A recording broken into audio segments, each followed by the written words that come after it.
Hello and welcome back to Starside Chat. It has been, 2 weeks now? It's been a little bit of time. We've taken some time off. We've both been pretty busy. Yeah, we've been busy with work, and of course we had a holiday last week, and I've also been sick recently, so we've taken some time off, but we are back. This is episode 13, and I'm the host. One of the hosts, Zach, and joining me is Aaron. Hello. So how have you been lately? I've been good.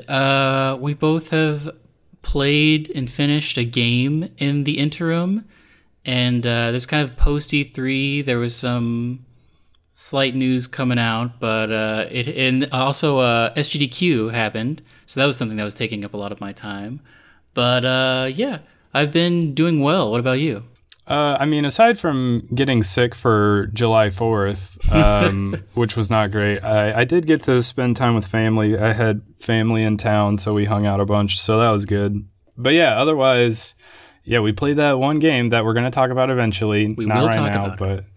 But yeah, maybe we should just jump right into the news. Before we do that, Zach, I want to tease something that's going to happen later in the episode. I have a big reveal I'm going to give to you. Uh-oh. It's good news. I think you'll like it. All right. Well, I am anticipating it then. Yes, anticipate it hard. All right. So this is something that's been on the newswire for a little while now, and it is that Google is maybe getting into the console game. Yes. Or they are going to create some sort of game streaming device. Now, I think it was last year, Atari, I think it was last E3 actually, Atari was like, we're coming back, we're making a console. It's not going to be like a classic console, we're getting into the console wars. And everyone was like, oh, this is crazy. And then they thought about it for a second, and they were like, oh, this is nothing. Because it's insane.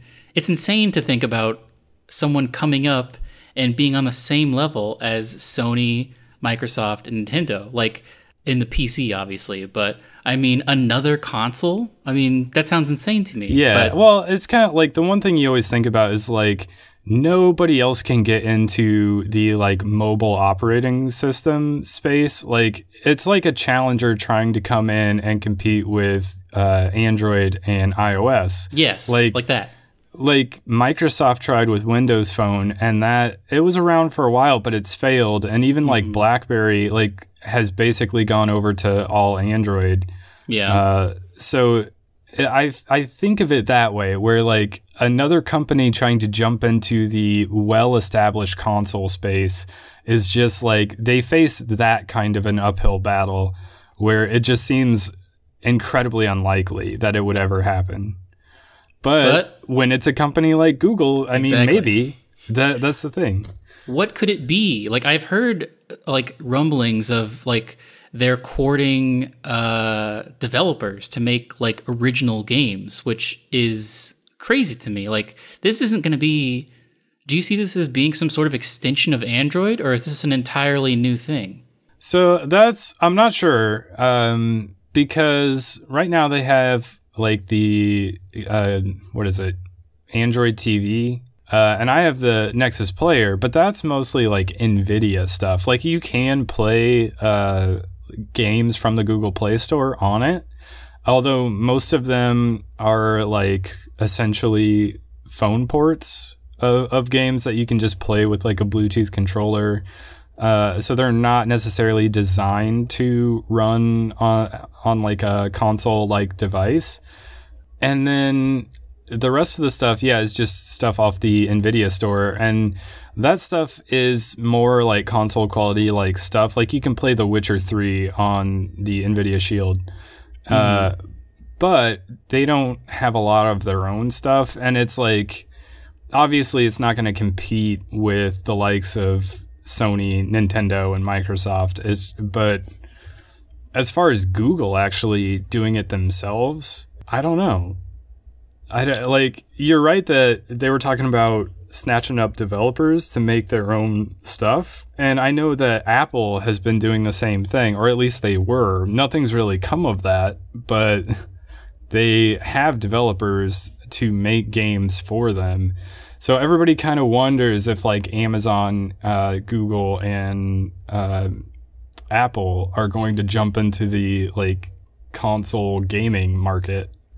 And it hasn't happened yet, but crazy. I don't know what to think, because Google has like dipped their toe into VR, into a bunch of different other things. Like they had the Google Glass, like they're experimenting with AR and a bunch of other stuff. But I mean, worst case, this is some sort of box that you plug into your TV that is just like Android games, which is like that Ouya that came out, which was awful. Yeah, I kind of don't think it's going to be that, just because we've seen that tried multiple times already and it's always failed miserably. Mm-hmm.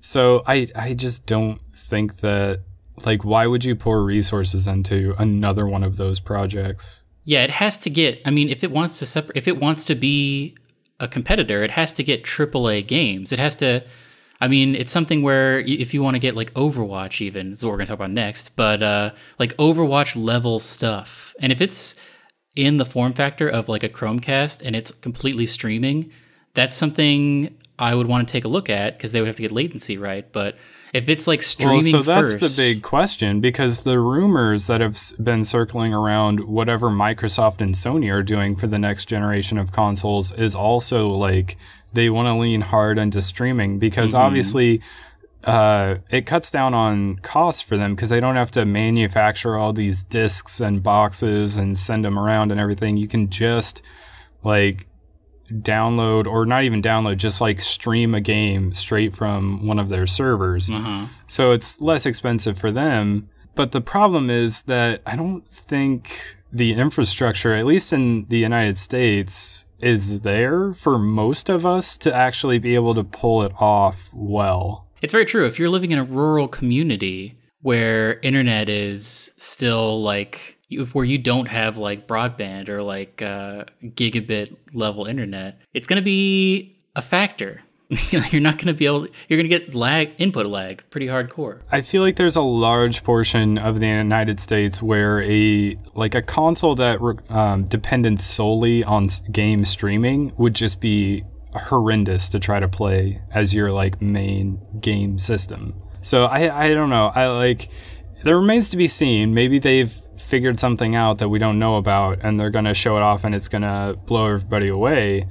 But I feel like they need fiber and like really high-end like broadband service all around the world, basically, before this can be a reality. Here's my next question, Zach, is when do we see more of this, if we ever see more of it? Is it next E3? Are they that plugged into the market where they realize like that would be, or is it the Game Awards that happened in December? Is it an event, or is it something where there's like some week in the year, they're just like, hey, take a look at this? So you think like if they have something that they are that close to being ready to launch? Because I feel like if they were going to do this and they wanted to compete with Sony, Microsoft, and Nintendo, they would probably be trying to line it up with the launch of the next Sony and Microsoft consoles. Oh, yeah, that's interesting. That probably is what's going to happen. And like this, especially if they're wanting to get into streaming, it could be a couple of years out. So like, say 2021, we start seeing like, that's kind of the suspected launch of maybe like the PS5 and the next Xbox. Like, it wouldn't surprise me to see Google get whatever they're making out in that timetable, like somewhere in that area. That's very interesting. Yeah, I didn't think about that, but they probably will. Man, that'll be crazy if we have another press conference to watch and it's Google at E3 and they have their own like dedicated stuff and their own console exclusives. That would be insane. Well, and here's the other thing. If Google gets involved, does that put pressure on Apple and Amazon to also get involved?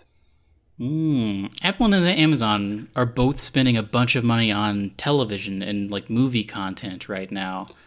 Well, they are. Yeah, because they're wanting to get into more of the streaming stuff, the like home video streaming, which I guess Google is doing as well with like YouTube Red. Yeah. I mean, to a lesser extent, but they also, like, Google has YouTube Gaming and Amazon owns Twitch. So they have like a vested interest in the gaming industry. Yeah. So I don't know. I guess it wouldn't surprise me to see them try to launch some sort of game streaming service at some point, but who knows how it's going to go or when it'll be. Well, should we move on to the next item? I suppose we should. Zach, you love Overwatch. I do. I've been trying for a long time to get you to play Overwatch again. I played it when it came out. I know, but I want you to jump back in and join me. And maybe a good time would be whenever the new hero comes to, like right now it's on the PTR, which I do not play on the PTR, but it's, what is his name? Hammond is the name of the character, but the hero's name is Wrecking Ball, and he's this little hamster inside this big, like, almost like a Diva style mech.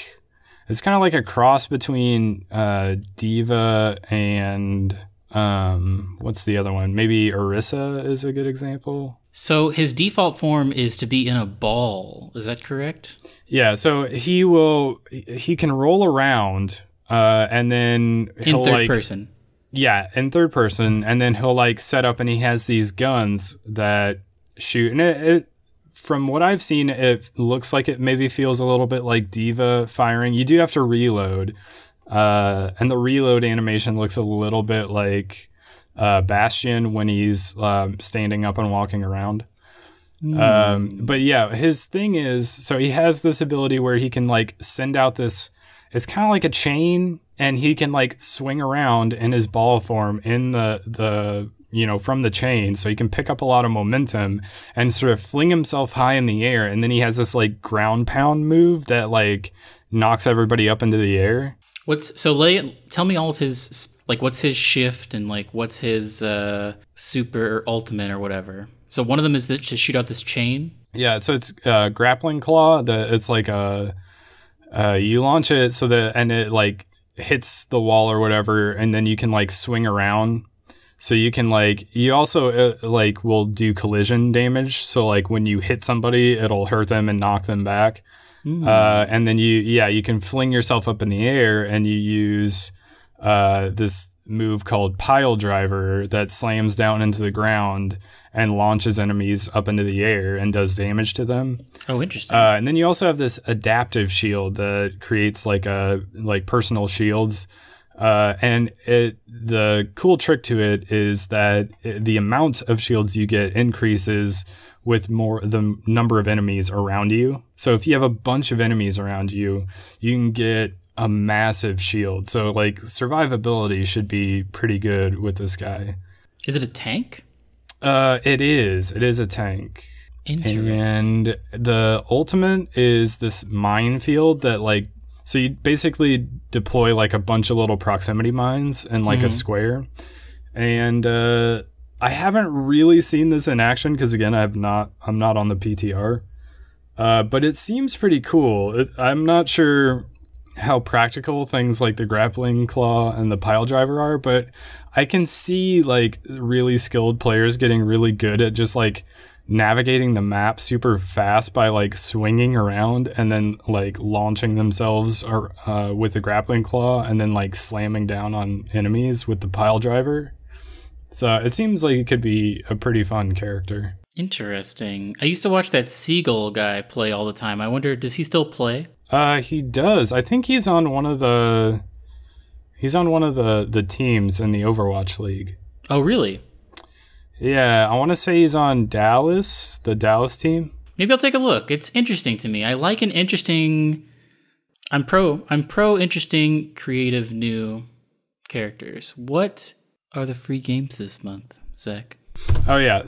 So it's Absolver on PS4 and Heavy Rain and I believe Rayman 3. I guess that's PS3, which we don't care as much about. But yeah, I'm curious about the Absolver game. Did you play that at all? No, it was something that was on my radar for a long time. I love the art style of it, and I love... did you ever play God Hand back in the day? No. It's a PS2 game that I played one time, and the soundtrack is what's really good about it. But it was similar in that you sort of like, you acquired moves and you made your own combos, which I think is a core gameplay mechanic of Absolver. but it also has some like somewhat Destiny-esque style, not having to do with loot, but having to do with like it's kind of like an MMO in that you can run into other players, but you don't really. And I think you can join like guilds, and there's like guild masters, and there's a bunch of different ways to play, like a bunch of different fighting styles, and you can get really in depth customizing the way that you fight. And it looked really, really cool to me, but for whatever reason, I never picked it up. But now it's free, so there's no reason not to. Yeah, I vaguely recall this game coming, well, not necessarily when it came out, but like the hype leading up to it, because it did seem pretty cool. I didn't know much about it, but people were like really hyped for it, and then it just came out and nobody talked about it. So, yeah, it's weird. So yeah, I'd be interested in checking it out for sure, especially since it's free.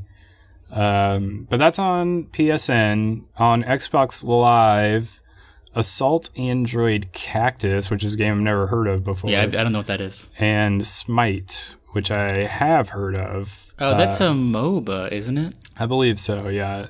I don't really care about MOBAs. Not really a thing for me. I'm not really into MOBAs either.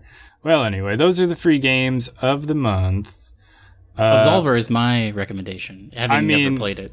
We've been doing videos for like at least one of the free games of the month lately, and I'd like to do one on Absolver, so maybe we'll download that and give it a shot.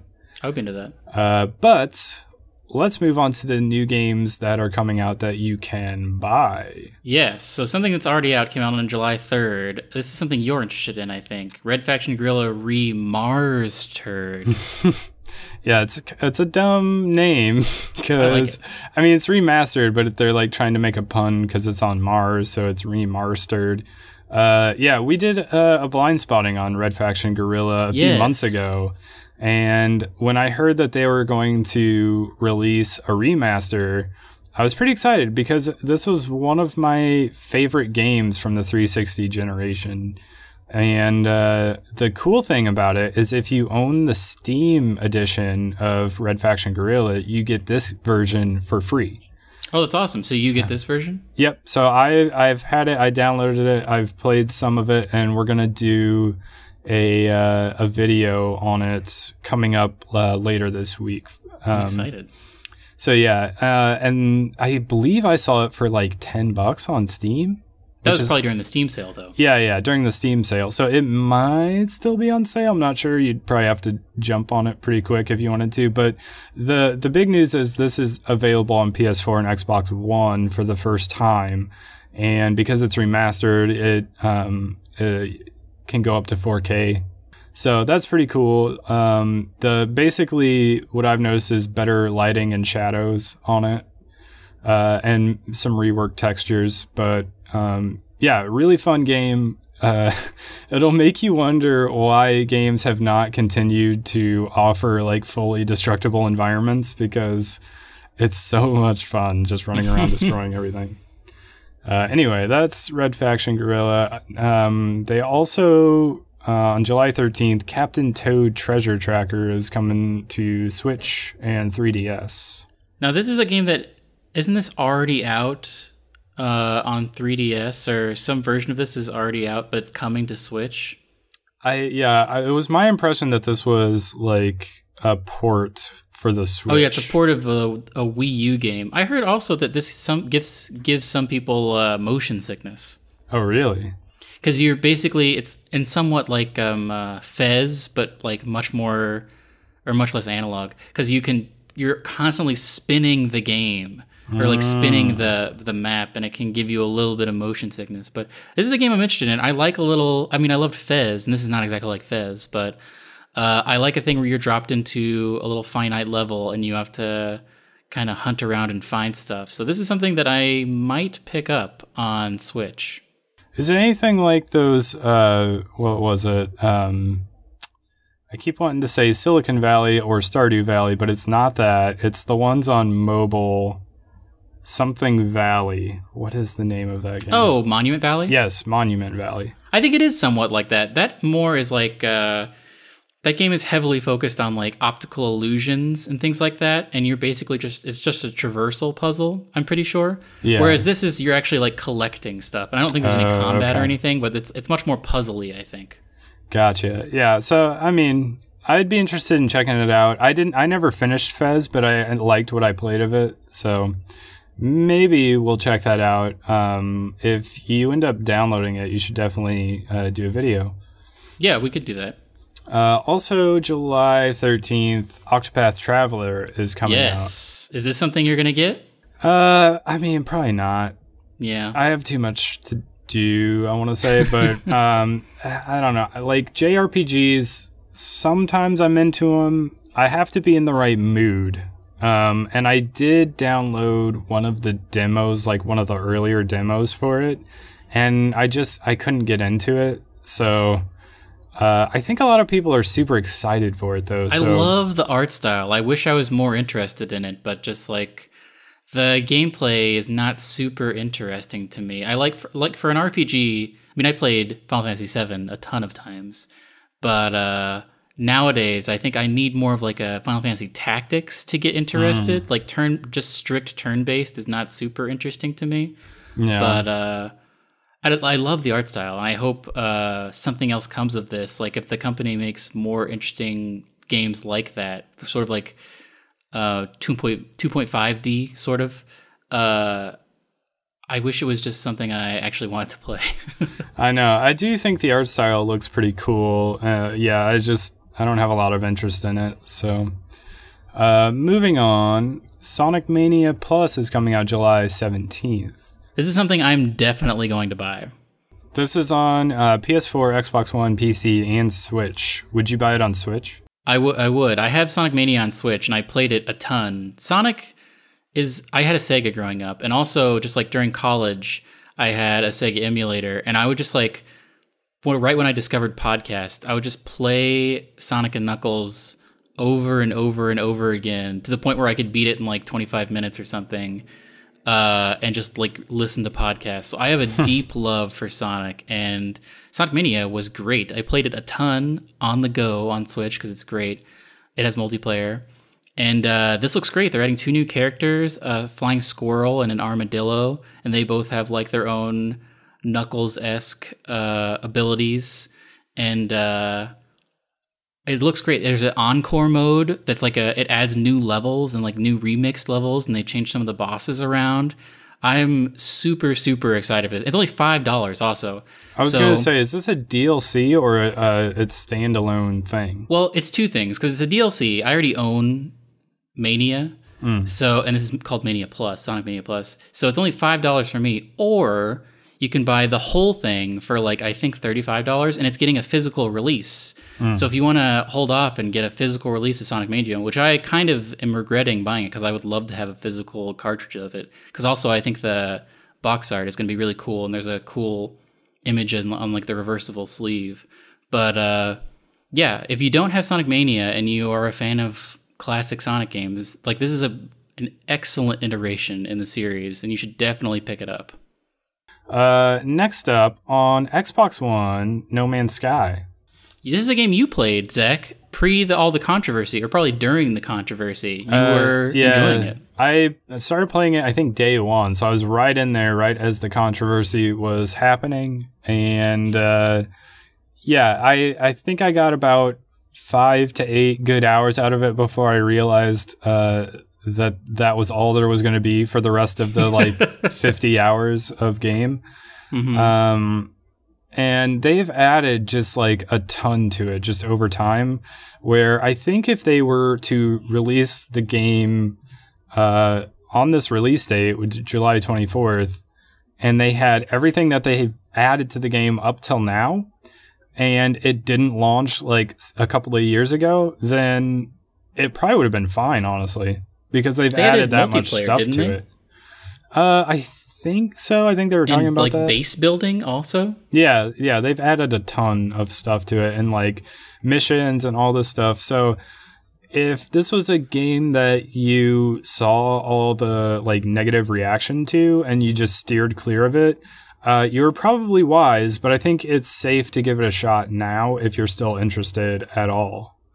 I like the art style of it. I like the idea of it. Just the idea of being able to like, you start on a planet, you gather some resources, to get some upgrades, and then you jump in your ship and you fly straight up in the air and you go straight out into space and you see another planet and you fly straight over to it and then you fly straight down and land on it and there's not a single loading screen.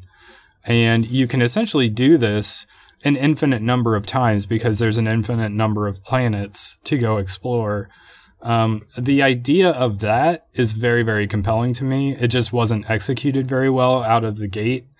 But I think if you were to try it now, you'd probably enjoy it a lot more than people did when it first came out. So maybe we'll do a video on it because you still have it, right? Do you get all the updates for free?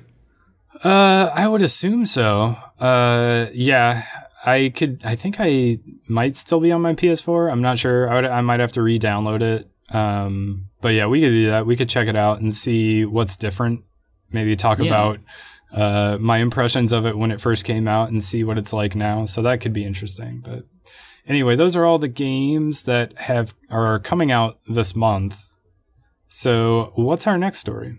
Zach, you and I are both a fan of Taika Waititi, and the first time I heard of him was What We Do in the Shadows, which was a little indie movie set in New Zealand that was like a mockumentary about vampires. Was that also your introduction to him? I believe so. Yeah.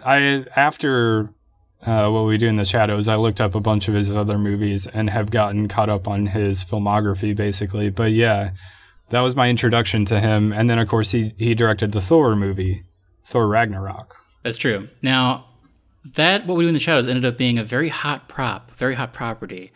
Because like it's exploding into a bunch of different things. I think there's just going to be a straight sequel. There's going to be a TV show on FX in America that I think is about the vampires. There's going to be a sequel. Oh no, the sequel is called We're Wolves, which is about the werewolves. And then there's going to be, I think, a TV show about the vampires also in New Zealand. And then also there is another TV show which actually has a trailer and is coming out soon. It's called Wellington Paranormal, and it's about the cops that show up. Or it's like basically, I think they're in it, but basically about the precinct in the town that the movie takes place in, and it's sort of like a paranormal, like X-Files style thing, but mockumentary and very funny. I was going to say, we should say for people who aren't aware of What We Do in the Shadows, it's a hilarious mockumentary. It's probably the funniest movie I've seen in years. And so I'm very excited about everything because I'm not into horror. Mm-hmm. And all of this sounds like horror stuff. It's like a vampire documentary and like Wellington Paranormal, but it's so funny and it's got Taika Waititi's sense of humor all over it, and he's got a great sense of humor. So the one thing is, are we going to be able to watch this in the United States? Now, the first episode is on July 11th, which is tomorrow. So it's premiering in New Zealand, and I'm not sure exactly how we're going to be able to watch it. But it premieres tomorrow, so it could very well be that we could watch it tomorrow. I am very excited about that. I hope it just is a thing that will pop up on like Google Play or something. Yeah, that would be great. If we could watch it immediately. I'm just worried there's going to be like, I don't know what the saturation of people who know about What We Do in the Shadows is. I don't know how much they're going to be like trying to get this to America ASAP. I feel like Waititi has enough fans abroad that like he knows, and like he's very like social media savvy as well. So that's true, yeah. You would think that like he's probably gonna have enough people tweeting at him saying, "Hey, we want to watch Wellington Paranormal," that he'll I don't know, maybe have some info for us, or I don't know.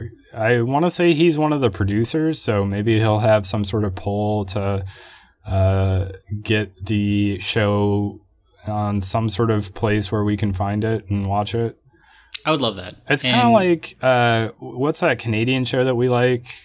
Oh, Nirvana the Band, the show. Yeah, Nirvana the Band, the show. That's a show. Nobody knows about that, though. Like, only 24 people have commented or have like written reviews of that on Google Play. That's the thing. Like, they're little shows, little comedy shows that are not in the U.S., obviously, but people have been able to watch them because they're up on different streaming services, or you can buy the season on like Google Play or iTunes or something like that.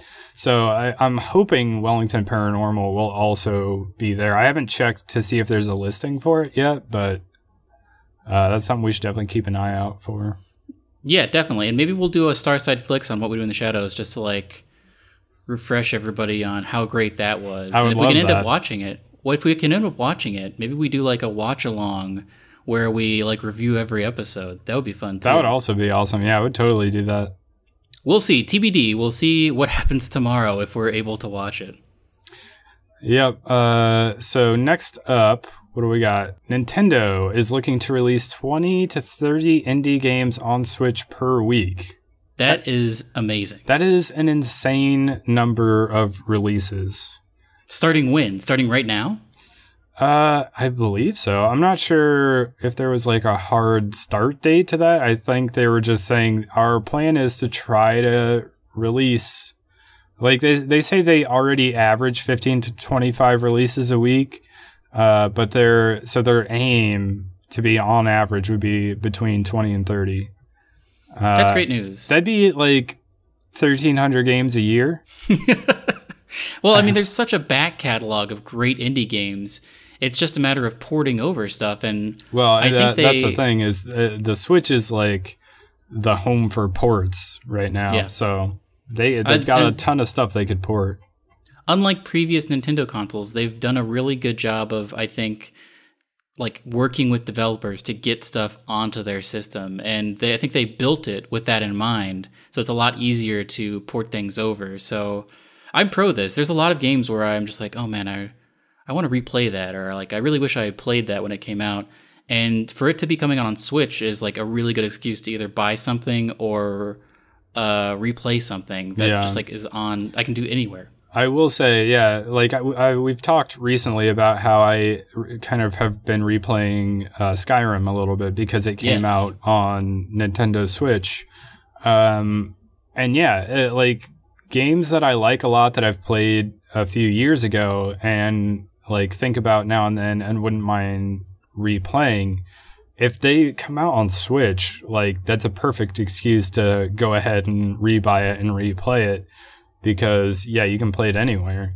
And I was also, we were talking before we started recording about how I'm also sort of starting a new playthrough of the original Mass Effect game.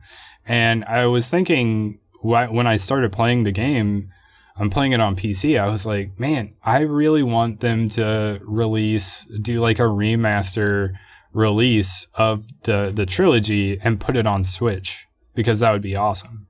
I feel like that's ripe to happen because Andromeda was such a disaster.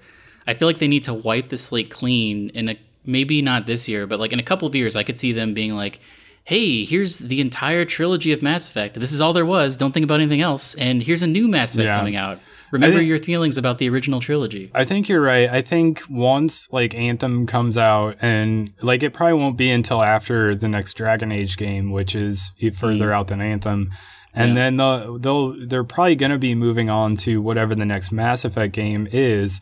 And one way to maybe help remind people, what a good thing Mass Effect once was would be to re-release the trilogy. And it could even be one of those things, like we talked about the Red Faction Guerrilla Remastered Edition release.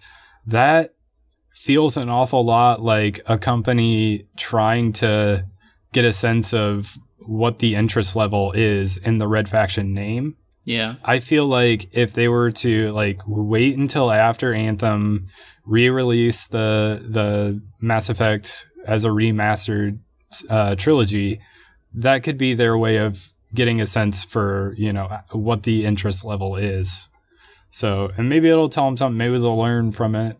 So my hope is that that's still on the table. There's been talk about a like remastered edition of those games for current gen consoles for a few years now, even before Mass Effect Andromeda came out. And the line was always, well, EA doesn't like doing remasters. They don't like tying up their developers with remaking old stuff to release. They want them working on new stuff. But I think they would have a good cause for doing so for the Mass Effect series. So for sure. So what is this about a certain villain? Zach, do you like Joaquin Phoenix? Sometimes. Do you like the guy who directed the Hangover movies? Who directed the Hangover movies? Todd Phillips. That is a very generic name. What else has he directed? I don't remember. Okay. I mean, I enjoyed the first Hangover movie. I think that's what most people would say. I agree. Zach, they're doing his Joker origin movie, and Joaquin Phoenix is going to play him, and it's directed by the guy who made The Hangover. That all sounds not real. Well, it's real, I think. So, this guy known for his comedy movie is going to make an origin story about a DC villain starring somebody you would not expect to play Joker or be a new Joker, yeah. Like a hero film. Now, this is not the Jared Leto movie that apparently is also Jared Leto directing. This is another thing, even though, and it's an origin story, even though Joaquin Phoenix is definitely older than... Yeah, I'm all the more reason why this sounds like something that's not real. But I guess it is? I don't know. I mean, what is happening with DC, really? Like, WB doesn't really know what they're doing. And I think they have realized that they don't know what they're doing. And so their new company line is like, nothing has to be connected. Let's just make movies, and like these are the characters, and it's kind of a shared universe, but let's talk about multiverses, because like if something doesn't work, we can just kick it to the curb. I don't know about this. I'm not into any of the DC movies I've seen so far, other than Wonder Woman. That was a good movie. But that's the only one I've seen. I never saw Suicide Squad. I never saw Justice League. I never saw Batman versus Superman. They all just look like CGI trash to me. So Wonder Woman, they were. I know that they were. Wonder Woman looked like it was going to be at least based somewhat in reality, even though it ended up ending in a giant CGI trash fight. Yeah. But I still enjoyed it, and I like anything where someone has like a. That's why I like superhero movies. I like anything where someone has like a secret, especially like a secret identity. So like, I liked Chris Pine coming and being like, "What is all this?" and like. Them going into the real world and her like being super powerful and like people realizing that. I like anything where like someone has a secret and they're like hiding it, and then there's a big reveal. There's like an aha moment. But I don't know. This Joker movie, I don't know what it could be. I just feel like, is he going to be an anti-hero in this? Like, what even is anything? Is Batman going to be in this? Are they, like, really dropping the whole pretense of it being one big shared universe? Because are we to believe that something happens to Joaquin Phoenix so that he starts looking like Jared Leto? No, I can't imagine that's the case. I think this is legitimately a separate thing. Why? I mean, it's kind of like comics. So, like, in comics, there's just like a bunch of different stories that aren't necessarily connected. People are just like doing their own thing. So in some ways it makes sense, but that's never really been done in movies. Like, I guess kind of like Spider-Man, how there's like a bunch of different Spider-Men, but like it's going to take a lot for the audience to be like, I remember when they were talking about the new Batman movie, like the next Superman was going to be Batman v Superman.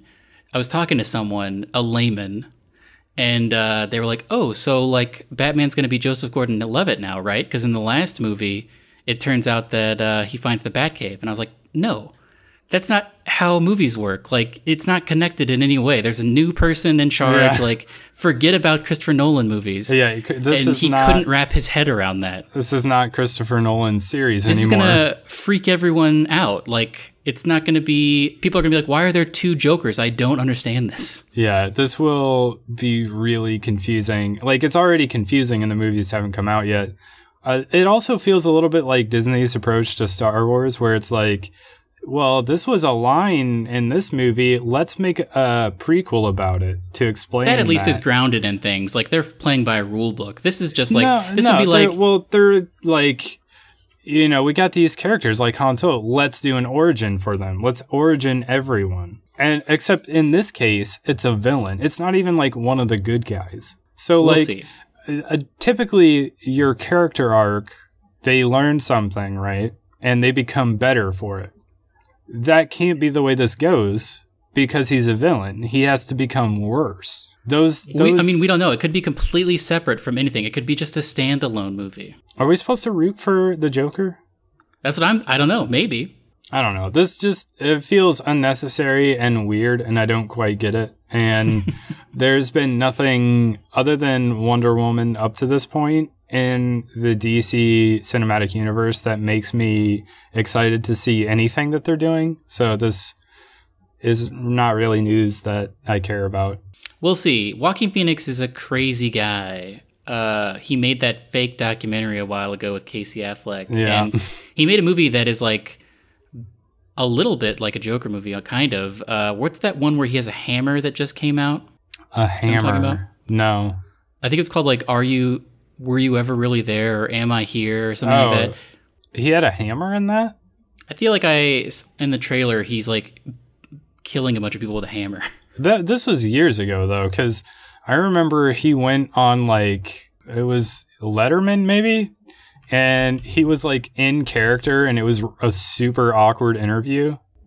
Yeah, the documentary. I'm talking about a movie that came out this year. It's called You Were Never Really Here. Is that different than I Am Still Here? Is that what the movie was called? I think so. You're confusing it's called I'm me. Still Here, yeah. I'm Still Here is from 2010, and... yeah, You Were Never Really Here came out in 2017. Ah, okay. This actually looks really good. This looks kind of like a Taxi Driver style thing. He's like a kind of like a fixer, and a child goes missing, and he's like a really messed up guy. I mean, this looks like what a Joker movie would be, where he's just kind of like a weirdo, and he's like being violent. Interesting. Yeah, I think I vaguely recall seeing like a Google Play listing for that now that you mention it, but I have not seen it. I think someone probably saw this and they were like, man, Joaquin Phoenix is he plays crazy violent really well. I bet he would be a good Joker, because he also has a crazy beard in this. So like, I could see that being the genesis for this, but I don't know. Well, but the thing is, we were all surprised when Heath Ledger got the part of the Joker, and everyone was like, that's not going to be good. And then he knocked it out of the park. So, like, it's possible. Stranger things have happened. But, like, I always think of Joaquin Phoenix as, like, the quiet, like, scary kind of crazy and, like, creepy. That's a good point. Not, like, over-the-top, kind of goofy, fun bad guy. But, well, what if that's the reimagining of the Joker? This is the quiet, creepy, ultra-violent Joker. It could be, and I guess Todd Phillips he's done humor, so yeah, I don't know. It'll be interesting to see. Maybe he'll do it. Who knows? This news just came out today, so it remains to be seen if this even gets made. But I just thought it was an interesting casting. It is. It's interesting casting for sure. Should we talk about things that we have been doing? Yeah, so we mentioned at the start of this that we had both finished a game during our off time, and that game was The Last of Us. Yes, The Last of Us was free. Or no, it was like super cheap. Yeah, it was like $10. It was crazy cheap. It was like $10. It was the remaster version for PS4. So I think the way it went was you were like, hey, Last of Us is really cheap. And I was like, what? And you were like, yeah, it's $10. And then I sent you a picture of me installing it. Yeah. Because I have been meaning to play it, and they're like, now is a good enough time. And both of us just like hammered through it. I beat it in like a day and a half. And you were busy, so it took you a little longer. But this is a game I really enjoyed. I also really enjoyed it. I kind of wasn't sure if this was going to be up my alley or not, because I'm kind of zombied out, you know what I mean? Mm-hmm. But I was completely won over just by the characters in it, and the stealth, and just sort of the kind of realistic portrayal of a post-apocalyptic setting.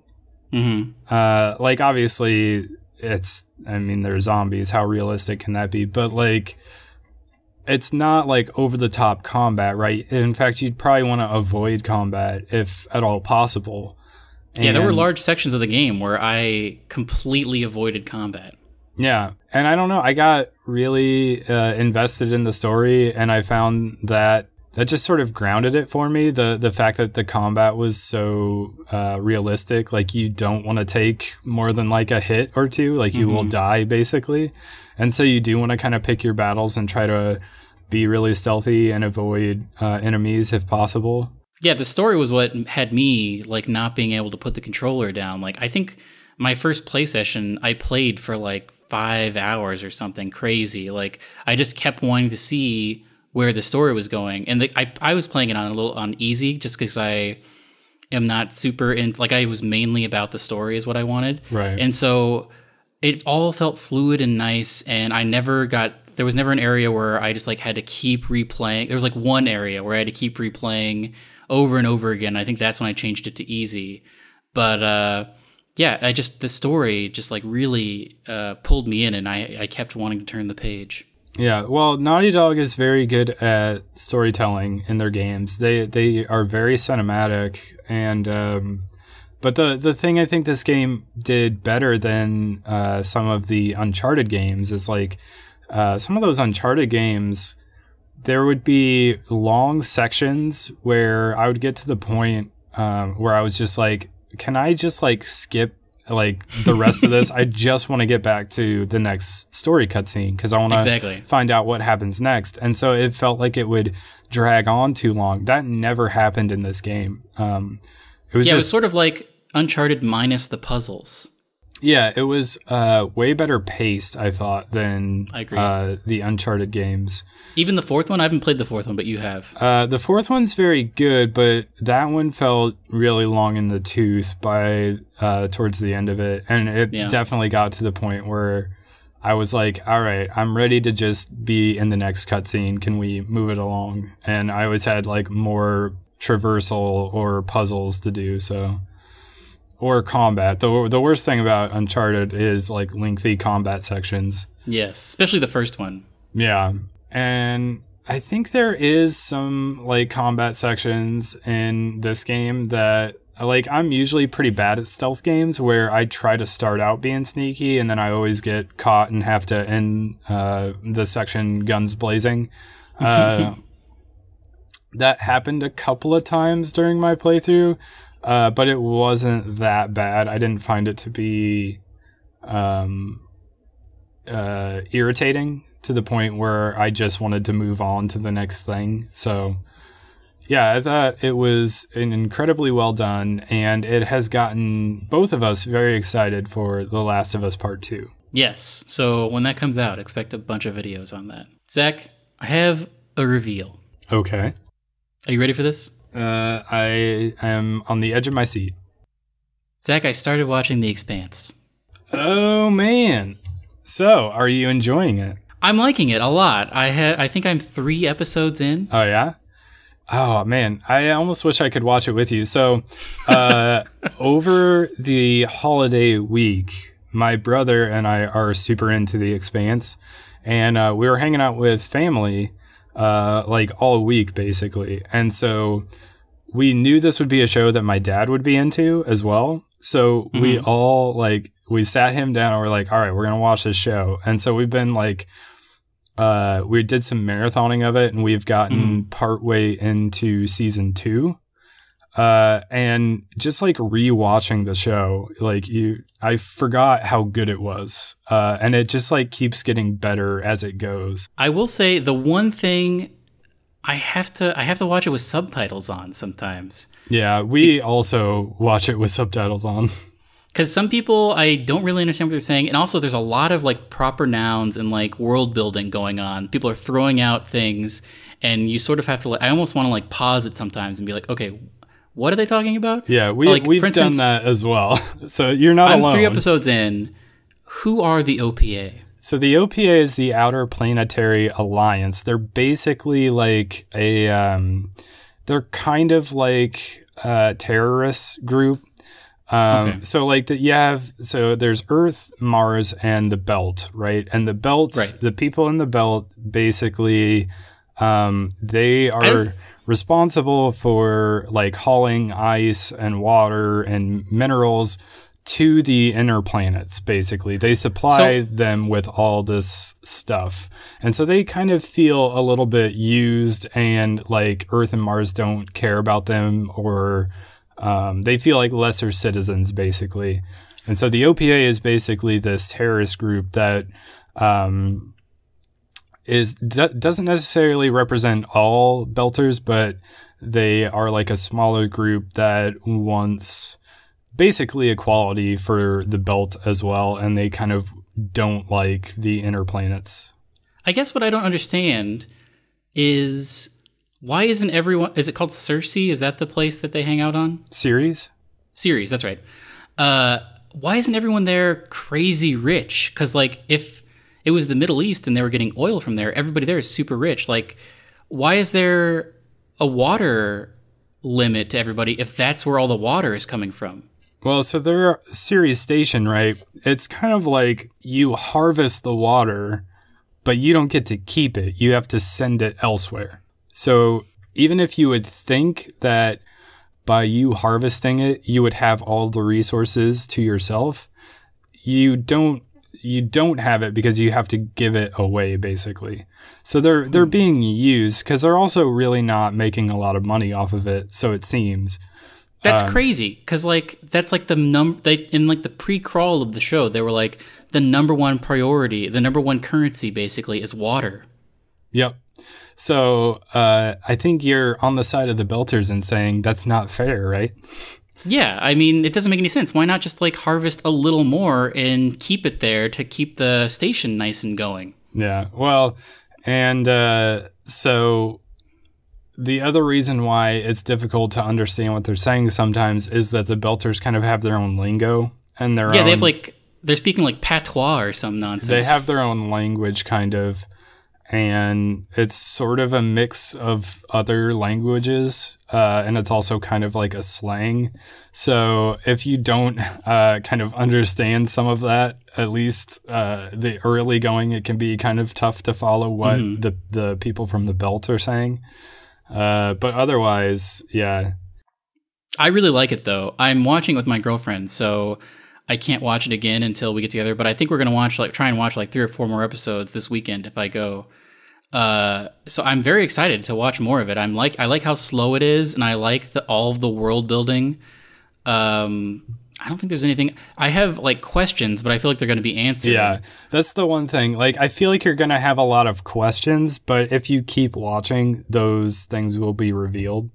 Like, they're definitely going to go back and like talk about what was happening on that like scopuli or whatever, right? Yeah. So that's like the central mystery of season 1. Because I was very interested. I didn't know what was going on when she like opened that door in the very beginning, and there was like the crazy like energy drive or whatever, and then there was seemingly like a man inside of it. Yeah, so this is all stuff that is like the core mystery that's sort of unfolding over the course of the first season. So stay with it, and those questions will be answered. I will. I'm going to. I'm very excited to watch more.